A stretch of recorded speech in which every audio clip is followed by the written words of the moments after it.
Thank you for tuning in to Trevor Talks podcast, where we talk to real people about real topics and real stories. Today's guest is guaranteed to give you some advice that you'll probably run with. As a leadership expert, podcast host, and pastor of the largest church in Hawaii, Mike Kai knows a thing or two about personal growth, both in your career and in faith. My hope for this conversation is that we'd all find a thing or two and apply it in our lives today. His new book is available now, and we're just super excited to hear all about it and his story. Here's my interview with Pastor Mike Kai. Thank you for being here. Trevor, thank you so much for having me on this great podcast. This is one of those podcasts that you say when you find it, like, where has this podcast been all my life? And then you start listening to it, and it's so amazing. So thank you so much. Dude, of course. Thank you for taking the time to be here. I'm always like, I'll get these pitches and it's like, or nah. But as immediately when I saw yours, I was like, dang, like this guy's going to bring some value to people. I hope so. No, like I'm really just intrigued by everything that God's doing in your life through the Inspire Network, Inspire Church, like everything that God has going through your life right now. It didn't just start right off the bat, right? There's a whole story and a whole process that the Lord's taking you on a journey to get through. So I'd love to start off with just hearing a little bit about you personally and the story of how God's molded you into the pastor and person you are today. Oh, thank you. Well, it goes all the way back to a small town in Hawaii. You know, my parents, middle class, great upbringing, not perfect, but great. You know, who's perfect? I'm not even perfect as a father, but my mom and dad were awesome. My dad was a police officer. My mom worked at the hotels and the executive offices. I've got two brothers and a sister. We're all 2 years apart. So we grew up together, athletes, Boy Scouts, Cub Scouts, everything but Future Farmers of America. We did everything but that. We could have, but we didn't do it. And I'm a father of three beautiful daughters. We've got two grandkids. My oldest girl, get this, my oldest girl is 34. My middle daughter is 26, and my youngest is 16, just turned 16. So there's a 9-year gap between each one. And I became a father very early on, before I came to know Christ. I was a single dad, got married at 19, on the rocks at 21. And that's really where a lot of my journey began to who I am today, was that time. Dude, that's crazy. I'm 24 now. I couldn't imagine having a kid at 19. Oh, it made me grow up real quick. You know, coming from a small town and going to the big city of the University of Hawaii, we're in Honolulu. That's a different island. And you can get culture shock in Hawaii. So you can go from one small town in Hawaii to the big city and still get culture shock in Hawaii. So I was lost. Yeah, I was lost in many ways, you know, not just spiritually lost, but lost in the crowd. And had my first real girlfriend. I mean, I loved girls in high school. They didn't like me so much because I was shorter. I know, right? I know. And I go back to my class reunion, like, how you like me now? But I don't really say that. But in my mind, I'm like, too late. Exactly. Taken 28 years of marriage. You know, it's awesome. And then, but at 19, I had to. When I got my girlfriend pregnant, it was a 2x4 upside my head of reality. And I quit school. Now I was in school because my whole goal was to be in the Air Force, in the ROTC, and go fly planes. This is pre-Top Gun, pre-Tom Cruise. OG. And OG. And that's what I really wanted to do. But then I had to put that on the side, and I went immediately to work at the best jobs I could get at the time, Pizza Hut as a waiter, and a Shell gas station at night as an attendant. So my dreams, my goals were put on the side. Cue Kenny Chesney, There Goes My Life. And now all of a sudden, we're married, and you think that will make it better, but it didn't. You have two people who are living for themselves. You have two people who don't know God. God's not in the middle at all. And by the time I was 21, it was so bad. And I was not the person I am today, and she definitely wasn't. She left. Trevor, I'm 21 years old now. I'm taking care of my 2-year-old daughter. I'm comforting her because her mom's not coming home. and nobody's comforting me. Mm, And it was a hard time. And yeah. at 21, and you're 24, Yeah. at 21, um, I started moving up in different jobs. I got a better job as a waiter here, made $30 a night. I got another busboy job during the day. And then I got hired at American Airlines to work on the ramp. So that was big. But then I'm homicidal because I want to hurt somebody, let's be honest. And I'm suicidal because I'm hurt at my core. And it's not a good combination, when you're young at 21. And so my friends saw me and they saw what was happening to me, to my life at that time. And yeah, Dude, that's powerful. And I love that you bring up the aspect as like you were homicidal because you wanted to hurt somebody, or suicidal because you hated life at that point. But like, wow, like what a realization. A lot of people won't admit if they're homicidal, nor the less suicidal. So the fact that you would even bring that up, even though it's later on down the road, like yeah, life can suck sometimes. Like there's yeah, so much that goes on. There's so many moving pieces to life. And people think like, oh, once I get married, I'll fix that. Once I do this, once I do that. It's like, dude, like you got to figure it out where you're at.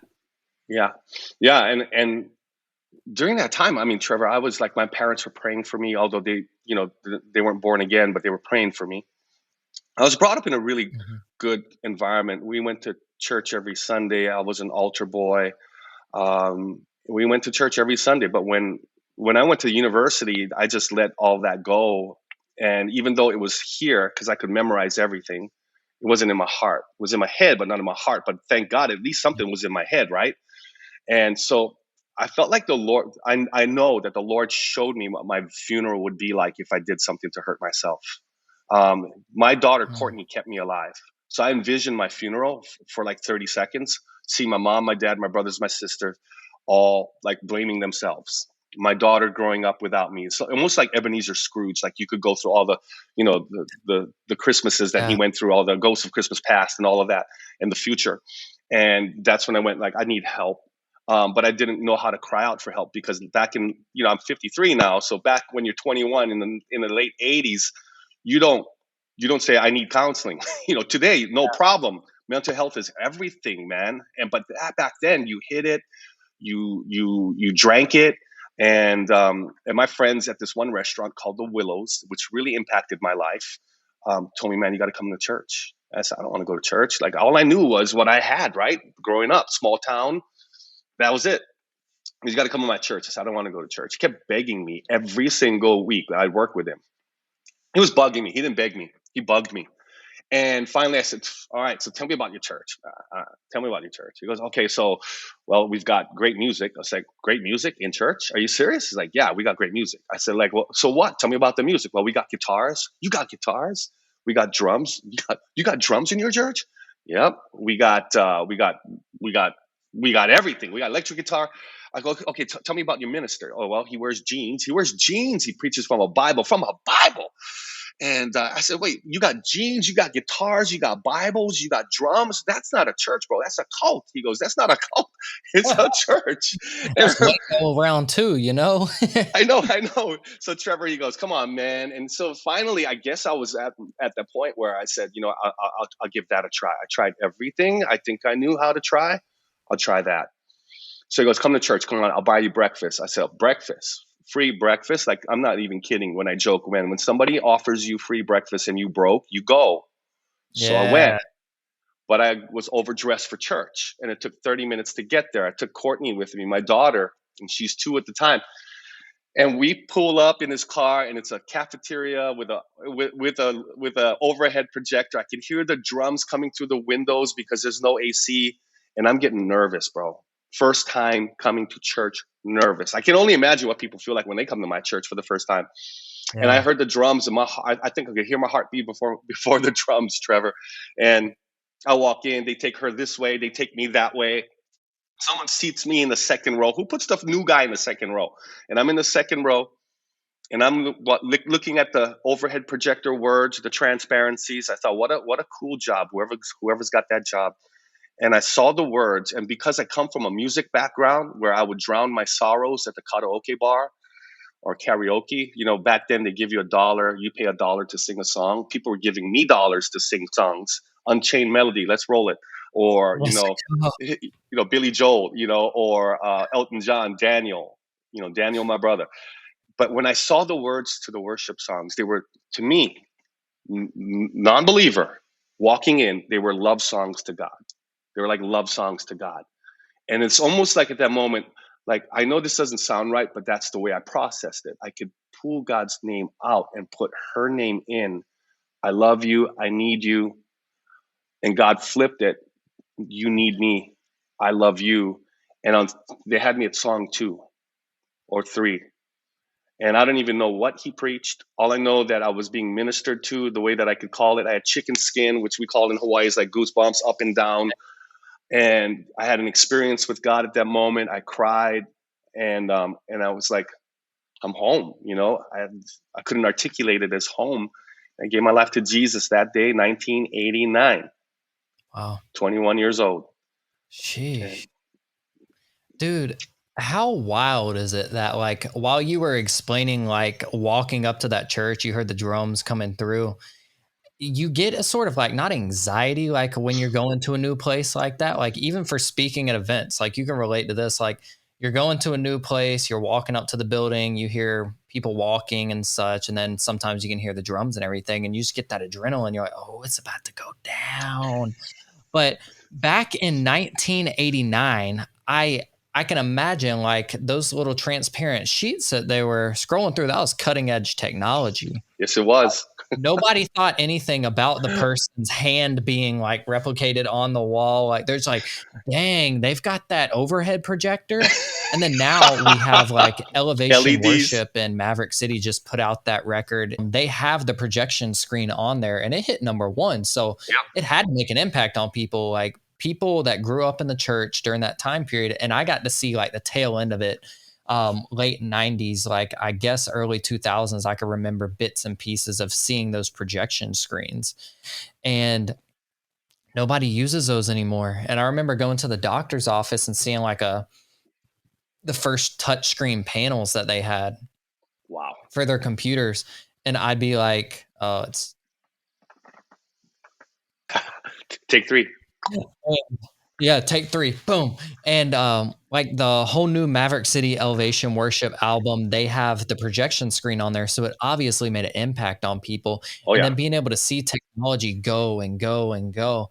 But for you, you finding Jesus in a church and seeing that cutting edge technology for the time is 100% different to what somebody's going to see today.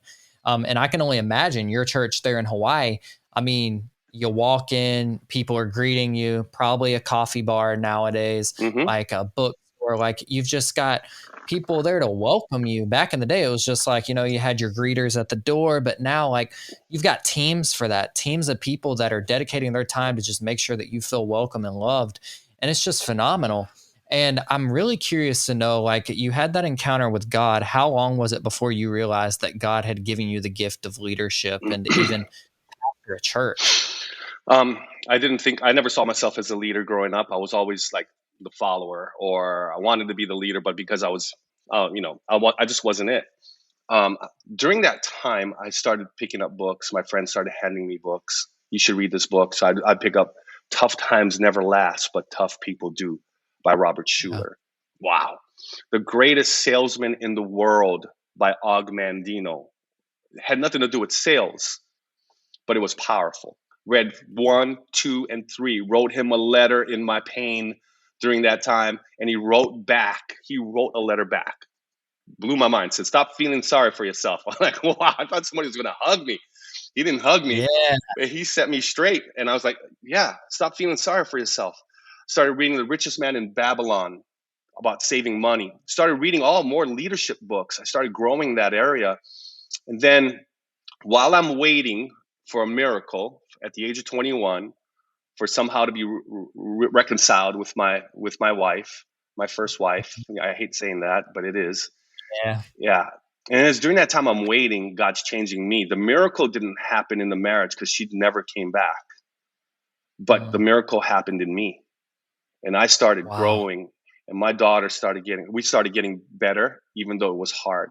And then finally, at the end of that journey, while I'm growing as a leader, I got involved in multi-level marketing because I had nothing else. My friend said, "Hey, try this. Join this group. It's going to help you." And I gotta say, that really helped me. It helped me in confidence. It helped me in speaking. It helped me in educating myself when I couldn't go back to college because I didn't have time. I had to work 2 jobs, sometimes 3 jobs, and slide this inside. And my mom and dad flew up and moved over from my island that I grew up on to Oahu to come and help me raise Courtney. And then at the end of that 3 years, part of it was I waited and waited and waited, and I was still going to church, and I was going to church every single Sunday. And then finally, I prayed, and I said at the end when it was over and it was biblically over, and even though the writing was on the wall, I was still ready and willing to forgive. But then it was done. It was done. And that was the hardest part. I had to put that to rest. And then I waited 1 more year, Trevor. I said, God, I'm going to wait 1 year. I'm just going to be married to Jesus. I kept my ring on the whole time, even when I waited, and I was still, I'm going to be married to Jesus. And I kept my ring on. Yeah. And in that year, when it was over, I prayed and I said, okay, Lord, I need a wife and my daughter needs a mother. And I don't have time to go find her in the old places. I want to find her in church, but I don't want to be the creep. You know what I'm saying? I don't want to be like, hey, I want to join the internship program so I can, Oh, I get it. I get it. Dude, imagine dating in 2021 though. Just think about it. Dating apps, right? This, that, the other. And I'm still sitting here like trying to run an agency and do the whole podcast. And I'm like, I ain't got time for all that. Like, it's just not going to work. I hope you do, because you're going to find her. God's got the right one for you. Perfect. And that's what I prayed. I was discipled on the radio when I drive to work. I turned my car into the University of Success. I had cassette tapes, Zig Ziglar, popping that in while I was driving. I was listening to Chuck Smith, Chuck Swindoll, Jack Hayford, Mike McIntosh, all these guys that you listen to on the West Coast on the radio, on Christian radio. And then I prayed. So Jack Hayford said, don't be afraid to pray specifically. Pray specifically. And I thought, who am I to pray specifically? I kind of started getting groomed that whatever happens, not rather actually contending for something. And so I said, I'm going to contend. So I prayed. I said, Lord, if I can ever get married again, can she please be 5'7"? Okay, 5'7", because I didn't want short kids, because I remember what it was like being short. Gorgeous Chinese, because she's got to be gorgeous, and loves Jesus more than me. She's got to love Jesus more than me, because if she loves Jesus more than me, we can make it through anything. And so I didn't go to church with a tape measure, Asian, close enough, 5'6", I honestly didn't even go looking. And then I went to a young adults Christmas party, which I didn't feel like a young adult at the age of 24, 25. I felt like an old man at 25. I get that. Right. And I walk in, and there she is. She's working the table of the young adults Christmas party. And her name is Lisa Lum. And I walk up to the table. I say, hi. She says, hi. We dance that night. We go, we group eat. We go to like the equivalent of Denny's in Hawaii called Zippy's. Come on. And we start talking. And then the next day, Trevor, she called me. Now, that's a big deal, because back then we had pagers. We didn't have a cell phone. Okay, I'm taking you back. And the phone rings at my home phone, and I pick it up. There's no caller ID. Okay. It was a touch dial. It wasn't a rotary, but it was a touch dial. We moved on in technology. Yeah, come on. Trevor, I pick up the phone and it's her. I can't believe it. She goes, do you want to go out? I mean, would you like to go out? I'm like, oh my gosh, these Christian girls are forward. I said, yes, inside. I'm like, yes, I want to go. And then today, I thank God that she called me, because I don't know if I would have called her. And I never asked for her number.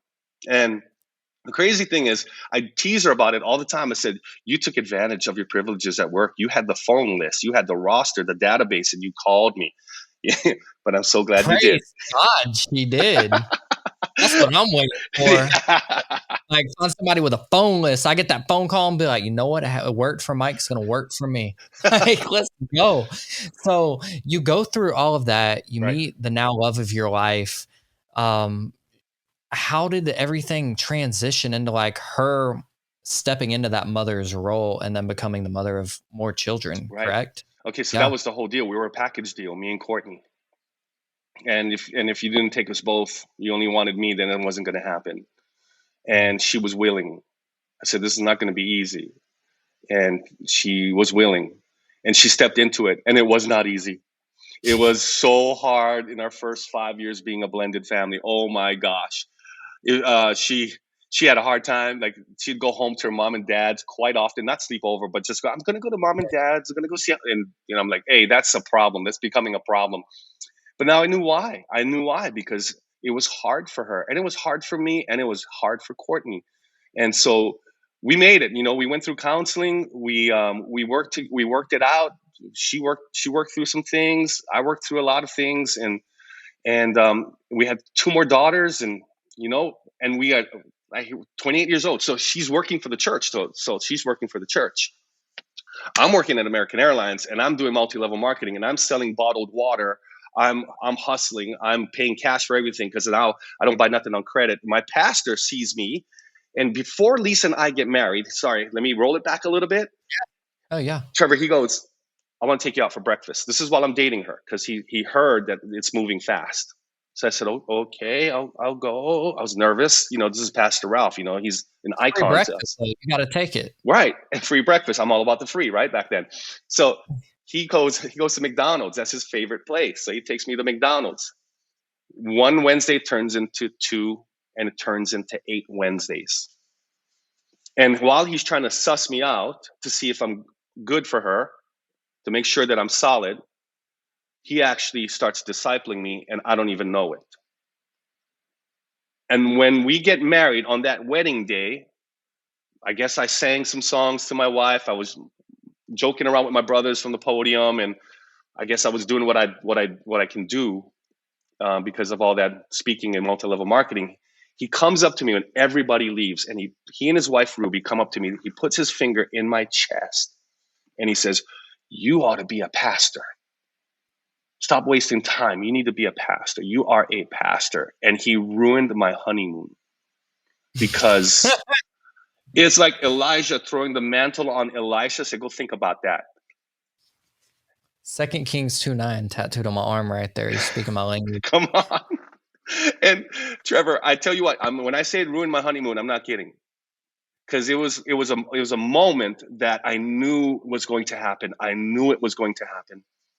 I just felt the Holy Spirit telling me all this time that you're going to do that one day. You're going to do. No. I want to be in business. No, you're going to do that. You're going to do that. No. I want to be an entrepreneur. No. You're going to do that. No, I want to be a millionaire. And then I put that on the altar a year later, and I went, okay, I'll do whatever you want me to do, Lord. Go wherever you want me to go. Say whatever you want me to say. Be whatever you want me to be. And I got discipled on his staff.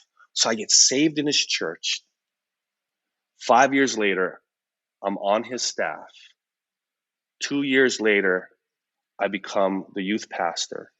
5 years later, I take over a dying church in 2001, or surviving church, that had 5 pastors in 13 years and 60 people. And Sheesh. I know, right? I was like, oh, why are you sending me there? I thought you loved me, but I'll go. I remember my pastor saying before, he says, if you can say yes to pastoring in the back of a warehouse with 20 people, he goes, then say yes. But if you're saying yes to the big thing with 2,000, don't say yes. If you can say yes to the thing behind the shack with that heart, then do that. Mm. And I guess that's what happened. And here we are, celebrating our 20-year anniversary this month. And, bro, that is crazy. I know. Congratulations on that. You're celebrating 20 years, and you put out your book. And you've got multiple, but the one we want to talk about today is that doesn't just happen. Mm-hmm. How excellence accelerates everything. I'm kind of intrigued by, you were working at Pizza Hut, you worked at American Airlines. What was I know you obviously read books, listened to radio shows, and was coached by the best in that way. Yeah. But how many years did it take for you to get from working that full-time job just to pay the bills to get to where you were pastoring a church full-time? That was a long journey. And I'm going to say that was about a to Yeah. 15-year journey. Yeah, 12 years. And nowadays, people think they make an Instagram post and they're supposed to be glorified the next day or the next hour. People are impatient. Like I say it all the time. Like everybody's expecting to have like a microwaved dinner, but they want it to taste like a charcoal steak. Like it's just not going to work. Mm. Like 12 years you spent chasing that dream, that calling that you had.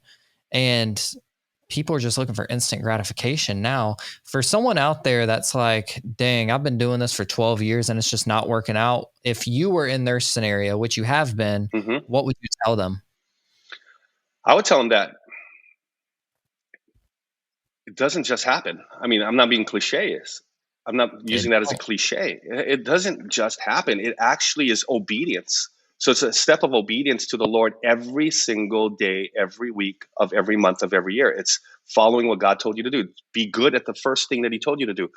Be faithful with the one talent or the two talents, even though you feel like you have five talent potential. Because I was really a two talent guy in a one talent scenario with five talent potential. That's the way I look at it. mm, I'm a two talent guy. I'm average in a one talent situation, which is horrendous, but with five talent potential.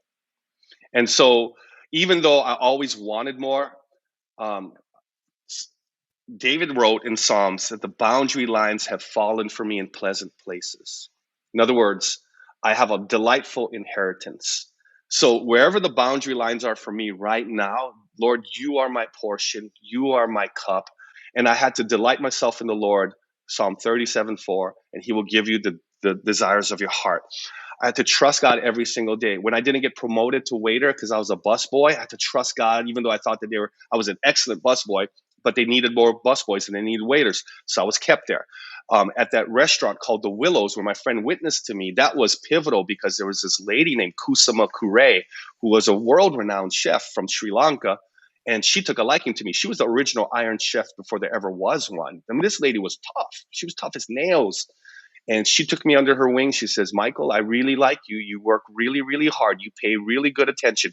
Just that sparked me when the other manager was making life hard for me. She was awesome. And so I even name her in my book because if it wasn't for Kusama, who I didn't have tons of interaction with, she didn't mentor me, but just the way that she noticed me, just the way that this world-renowned chef actually encouraged me, actually kept me going. And then when I was now I'm in the ministry, I'm being apprenticed. I'm an apprentice, right? I'm learning on the job from Pastor Ralph. I'm taking Bible college classes along the way because I've got an instant family. And I'm doing that. And all along, I never thought, oh, I want to plant my church. You got to set me free, man. I want to go fulfill my dream, Trav. It wasn't like that. It was like, oh, I'm scared. I got to do this youth ministry. I don't even like high school kids. And then 3 years into it, I love high school kids. And the fifth year, when God called me to take the church, I felt like separation anxiety. I really felt like something tore off of me. I didn't want to leave, but I knew God was calling me. So all of that, it's angst. It's trusting God. It's dying to yourself. It's putting away your desires, though you know you could probably do more. I know you're great. Like I wanted to be a worship leader. Pastor Ralph told me no. He goes, yeah, you can sing. Yeah, you got charisma, but you're a pastor. You're not a worship leader. And that was hard. That was hard. That was really hard for me. And so it's all these times of letting someone groom you and shape you and discipline you. And I had complete trust in him. And there were times that I was mad at him. And there are times I know I disappointed him. And there are times like it was difficult, but I hung in there and I honored him the whole way. And even to this day, he's still in my life, you know. And yeah, it was awesome, Trev. that is insane. Like your whole story, like we've jumped around quite a bit on like the different seasons you've went through in life, but it all paints towards the one big picture that God has had for you, obviously. Mm, And one thing that I'm really taking away from it is just perseverance. Like you stayed in where a lot of people would leave. Like one thing my friend Brian and I always say is like, we're at that part in the movie. Like, you're going to keep going or you're going to give up. mm, And even with this podcast, like I didn't there's been moments even recently where I'm like, dang, like, why am I even doing this? Like on the outside, it's like, oh, like you talk to this person and this person. But it's like at the end of the day, like I'm doing it because I feel called to it. Right. Like I'm having these conversations because I feel called to have these conversations. I'm not doing it for clout or affiliation or anything like that. Like I'm just trying to trust Jesus with everything. And it's actually like with you being a podcast host yourself, number one, with the script being flipped on you right now, am I hired or fired? You definitely hired. You're Yes. Thank God. I was like, You're amazing. You're doing a great job. praise God. I was like, dude, we've got a veteran podcaster on here. I've got to exceed expectations. And Oh. obviously, but it's like when you go into stuff like this, you've started brands, you've started churches, you've wrote books, like it doesn't just happen. Like, It's not pixie there's dust. so Like much what you're work. doing, what your podcast, that doesn't just happen. I mean, it's not pixie dust. It's hard work. When God takes someone, he raises him from the dust. He doesn't just add pixie dust. He raises him from the dust. And for you to be doing what you're doing and connecting people to all of the different genres and spheres of society that they're all coming together. I mean, you got pastors, you got musicians, you got business people. It's incredible the position that God has placed you in. And so game recognizes game. We understand that it's hard work, it's dedication. There's a lot of stuff that you said no to be where you are today. There's moving things all over the place. And Mhm. brother, you're only 21. I mean, no eye has seen, no ear has heard, no mind can comprehend what God wants to do with this. Yeah, like even going into like it all started with a call. And for both of us, we can Hmm. both say that. Right. It started with a call. Did we say yes or did we say no? Like from the get go, like it was scary. I said no. Like I didn't just say, yes, God, I'm going to do it. I'm going to do it. It took a while for God to really resonate that through me. Yeah. And like, one thing I haven't really discussed a ton is like I did 10 years of like free labor doing like volunteering at Winter Jam events and Skillet concerts and all of these other things, like learning that aspect of the ministry and Hmm. then going into like, okay, like if I connect with this person, then, and it was a network game, like who can you like, not, I don't want to say who you know, but like that does come into play when you're wanting to get in like music industry and speaking and etc. And God gave me the gift, the network. And like, I kind of had to pick that up and I was mentored by some really unique people like later on in my career, Hmm. even like the past 4 years. Mentors have picked me up and been like, hey, I want to walk with you through this. And to really, there's no blueprint to success. Like when we pitch your book, it's not like that doesn't just happen, is going to fix all your issues. No, it's going to Right. be a stepping stone in that walk that you have right now. That's good. And all of that to say, like, I'd really like to touch on when people like pick this book up and hopefully read it in one sitting, Hmm. when they put it down, what do you want them to walk away with? I want them to walk away with a spirit of excellence in no matter what they do. Like, I don't want people to feel pressure, like, oh, I got to be excellent. But if you look through the Old Testament and New Testament, I look at Daniel, Shadrach, Meshach, Abednego. They had an excellent spirit. Caleb had one. With Daniel and his friends, they were 10 times better, 10 times better than all the other Hebrew guys that came in because they had a spirit of excellence and they set themselves apart for God. Right? They did the Daniel fast. Hey, let's do this Daniel fast together. All right, let's do it. We'll name it after. We'll name it after you, Daniel. And they ate vegetables and water, and they were better. And then Nebuchadnezzar says these guys are 10 times better. I think that today, what we really need is people who have an excellent attitude, an excellent work ethic, an excellent spirit. And when we have that, it accelerates. I think it accelerates everything. I think my life, you look at 32 years of walking with Christ, I don't think there's been much of it's good enough. Eventually, I'll say something. Yeah, that's good. But never had this mentality of good enough. We came in the overflow of the '70s Jesus People movement. I was in the wake of that in the '80s and the early '90s, where there was a trickle down of that revival. And the beginning of that revival was the hippies, right? Come just as you are. Chuck Smith welcomed all these guys. They said, you need shoes. He says, they don't need shoes. No, I'm going to rip out the carpet if I have to. And they came in with all of their baggage, their free love, their long hair, their armpits, you know what I'm saying, with unshaved legs. I'm just talking about the women. You know what I mean? They, Yeah. Dread them armpits. Let's go. yeah, Have some dreadlocks. and they come in and and they feel the love of Christ. And so it was, come just as you are. Come just as you are. Right. Totally. The overflow of that can become more of, when I was growing up in churches, God knows your heart, and that's all that matters. Yeah, He does. But in the real world, not the church world, which is a real world, but in the working world, you don't have to make a first impression. You have to make a great lasting impression. And we live in a world where people actually do judge the cover before they get to know the inside. It's just the truth of it. So this book was more of a marketplace book, more of a business book, culture curating, creative adaptation, seeing what the Queen of Sheba saw from King Solomon, taking what she saw, bringing it back, game recognized game on that one, because she came in her own opulence, traveled 3 months to get there by caravan and military escort, picked his brain, the equivalent of me and you going to sit maybe with Elon Musk and showing us SpaceX, showing us how Tesla's made, and getting to sit with him for 48 hours and seeing all of his staff and walking away going, that was the site visit of site visits of grand proportions. I think it may not have been at that level for me and for you to go to Elon Musk, but it's definitely her level of going to that was the smartest man God ever placed on earth before Jesus Christ. Wow. And walking away. And so out of that lesson in 2 Kings 10, I walked away with that going, 1 Kings 10, I went, that is a book. I've been teaching this to my staff, but I never thought it'd ever become a book. And so it became a book.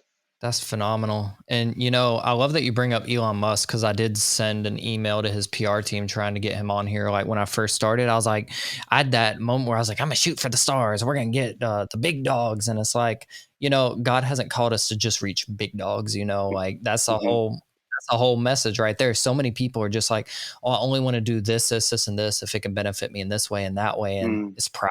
Like, so all of the resources that you have are valuable to people. Like not only your congregants, but you're providing YouTube videos and podcasts, and you've got the Inspire Network, the Inspire Church, like you've got everything there. How can people get involved? Well, you know, the Inspire Collective is a thing I'm really excited about, because maybe 1% of people that go to church and end up in leadership actually become pastors. Or what about the other 99 or 98%? I always wanted to equip everybody, not just, you know, pastoral leadership. So remember when I wanted to be an entrepreneur, businessman, and God said no? Well, I think what God has allowed me in this season is to help equip and encourage and inspire people who are in that sphere of influence, whatever it is. It doesn't matter if it's military, it's in business, it's in athletics. So we came up with this Inspire Collective magazine. I got to send it to you. It's free. And you can go to MikeKai.tv. That's my one-stop shop, MikeKai.tv. But in that magazine, and I'd love for you to be on it, would be people in every sphere of society. I've had Olympic athletes, gold medal, Brian Clay, decathlon. I've had executive coaches. I've got entrepreneurs. I've got people like Marissa Bell from the Faithful app, who's the CEO of it, all in that.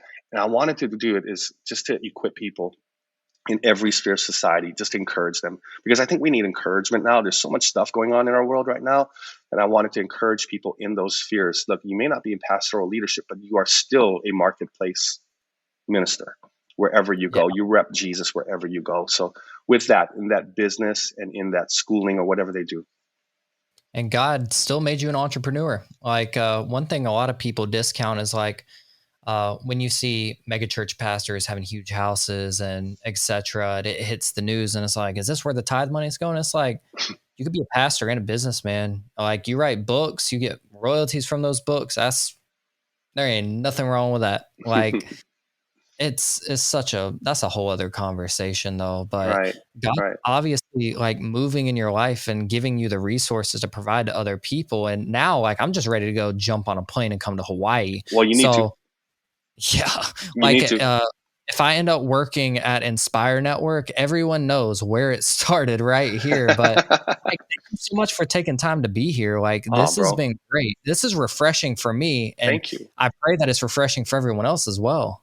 Thank you, Trevor. I pray so too. I mean, just the way that you handle the conversation, the way that I was really impressed when I started listening to your, very impressed. Like not like in a condescending way. I was super impressed. Like how you, this new generation of podcasters, you know how to handle the conversation, and you make people feel so comfortable that it's awesome. It's awesome.